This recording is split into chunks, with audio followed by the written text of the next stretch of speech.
Welcome back to the channel. I'm Dan. This is English Perfectus. Stories are one of the best ways to grow your vocabulary and enhance your grammar knowledge. They can also test your level of English. So, we're going to do that together right now. I'm going to read a story called The House on Willow Lane. This is a fascinating story with a twist ending that's worth watching to the end. It explores themes like identity and self-discovery, home and belonging, fate and coincidence, along with family and connection. If you can follow the plot but struggle with some of the vocabulary and grammar, you're probably at a B1 level. If you can understand most of the language and can follow along with the sentences, you're probably at a B2 level.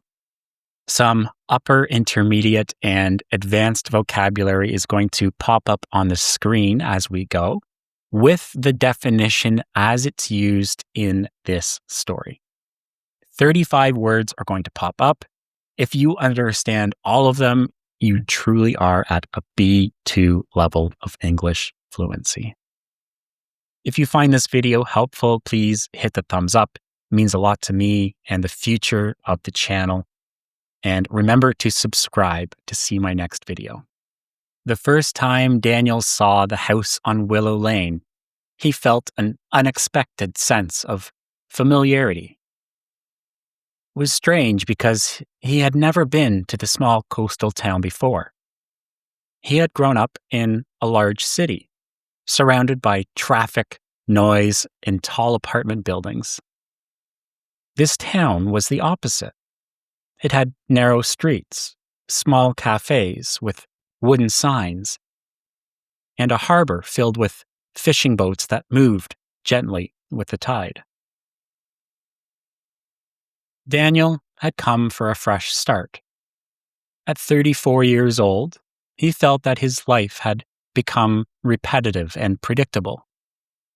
He worked in marketing for a large company, and although the salary was good, the job no longer excited him. Every day felt the same. Wake up, commute, meetings, deadlines, drive home, eat, sleep, repeat. 3 months earlier, after a particularly stressful week at work, Daniel had made a decision. He would take a 6-month break.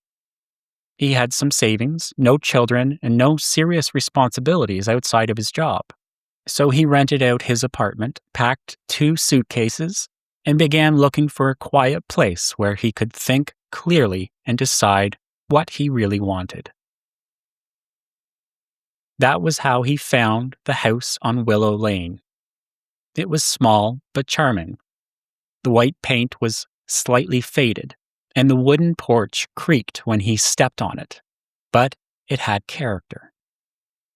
A narrow path led to the front door, and behind the house there was a garden filled with tall grass and wildflowers.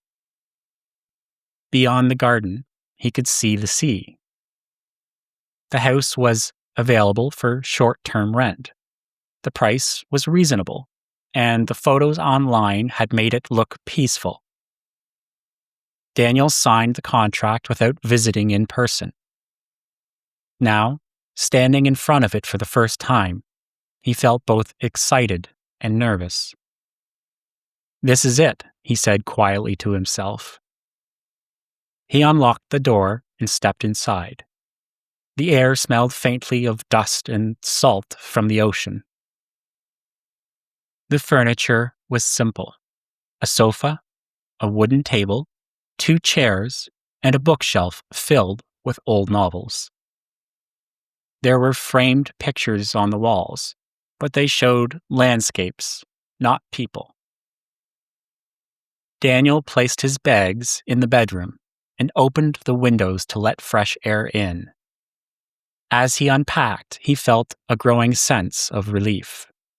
No more crowded trains. No more urgent emails. No more constant pressure. That evening, he walked down to the harbor. The sun was setting, painting the sky orange and pink. A few locals were sitting outside a small cafe, drinking coffee and talking quietly. Daniel felt like an outsider, but not in an uncomfortable way. It was simply clear that he didn't belong there yet. He ordered a cup of tea and sat alone, watching the waves. "You're new here." Daniel looked up.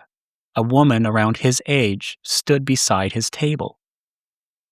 She had dark hair pulled back into a loose ponytail and wore a thick sweater, despite the mild weather. "Yes," Daniel replied. "I just arrived today." She smiled. "I thought so. I've lived here all my life. I would have recognized you." "I'm Daniel." "Clara," she said, offering her hand. They talked for nearly an hour. Clara worked at the local bookstore and helped her parents run a small guest house during the summer. She asked Daniel why he had come to the town. "I needed a change," he explained. "A break from everything." Clara nodded thoughtfully. "This is a good place for that. Nothing dramatic ever happens here." Daniel laughed. "That sounds perfect." Over the next few days, Daniel began to settle into a routine. He woke up early, made coffee, and sat on the porch while reading. He walked along the beach in the afternoon and sometimes visited the bookstore where Clara worked. He found comfort in the simplicity of his days. One afternoon, while organizing his clothes in the bedroom, Daniel noticed something unusual. Behind the wardrobe, partly hidden by the wall, was a small, wooden door about the size of a suitcase. He frowned. He hadn't noticed it before. Curious, he moved the wardrobe slightly and examined the door more closely. It had no handle, only a small metal ring. "Probably just storage," he murmured. He pulled the ring and opened the door. Inside was a narrow space, like a shallow closet built into the wall. There were a few old boxes stacked inside. Dust covered everything. Daniel hesitated for a moment. He wasn't sure whether he should look through someone else's belongings. But since he was renting the house and the items seemed abandoned, he decided it wouldn't hurt. He lifted the first box. It contained old photographs. Daniel sat on the floor and began to look at them. Most of the photos were black and white. They showed a family standing in front of the same house he was now living in. A man, a woman, and a small boy. Daniel studied the boy's face. There was something about it. The shape of the eyes, the curve of the smile. It looked familiar. He shook his head. "That's ridiculous," he said softly. He picked up another photograph. This one was more recent, in color. It showed the boy as a teenager, standing on the beach. Daniel's heart began to beat faster. The boy looked exactly like him. Same dark hair, same slight scar above the left eyebrow. Daniel touched his own forehead unconsciously. "That's not possible," he whispered. He continued flipping through the photos. In each one, the boy grew older. 12, 15, 18. And in every image, he saw himself. But Daniel had grown up hundreds of miles away. His parents had lived in the city all their lives. He had never visited this town before. Or had he? Suddenly, he felt dizzy. He put the photos back into the box and closed the small door quickly, as if that would make everything normal again. That evening, he went to see Clara at the bookstore. "You look pale," she said immediately. "Are you okay?" "I found something strange in the house," Daniel replied. "Old photographs of a family and their son." Clara's expression changed slightly. "What about them?" "The boy looks exactly like me." Clara was silent for a few seconds. "That's interesting," she said carefully. "Interesting?" Daniel repeated. "It's impossible." Clara closed the book she had been holding. "The house has had several owners over the years, but there was one family who lived there for a long time. They had a son." "What happened to him?" "He disappeared." Daniel felt a chill run down his spine. "Disappeared?" "Yes, about 20 years ago. He went out one morning and never came back. The police searched everywhere, the sea, the forest, but they never found him." Daniel struggled to breathe normally. How old was he? 14. Daniel did the math quickly. 20 years ago, he had been 14. "That's just a coincidence," he said, more to himself than to Clara. Clara studied his face carefully. "What's your birthday, Daniel?" He told her. Her eyes widened slightly. "That's the same birthday," she said quietly. Daniel laughed nervously. "Okay, that's enough. This is crazy." But that night, he couldn't sleep. Memories began to surface, small, unclear images he had never questioned before. A beach he couldn't place, the sound of waves at night, a woman calling his name from far away. He had always assumed they were dreams. The next morning, Daniel called his mother. "Mom," he said, trying to sound casual, "I was wondering, when I was a child, did we ever move? Even for a short time?" There was a pause on the line. "No," she replied. "Why would you ask that?" "I just had a strange memory." "You've always had a vivid imagination," she said quickly. "Don't overthink it." Her tone made him uneasy. That afternoon, Daniel returned to the small wooden door and took out the photographs again. At the bottom of the box, he found an envelope. Inside was a birth certificate. He unfolded it slowly. Name, Daniel Harper. Date of birth, the same as his. Place of birth, this town. His hands began to shake. His last name was different now. He had grown up as Daniel Morgan. But this document was official. It had a hospital stamp and signatures. Daniel sat on the floor, trying to understand. Then he noticed something else inside the envelope, a newspaper article. Local boy presumed drowned. The article described how 14-year-old Daniel Harper had fallen from the cliffs during a storm. His body had never been found. After months of searching, the case had been closed. Daniel stared at the date. It was exactly 20 years ago. Suddenly, the memories became clearer.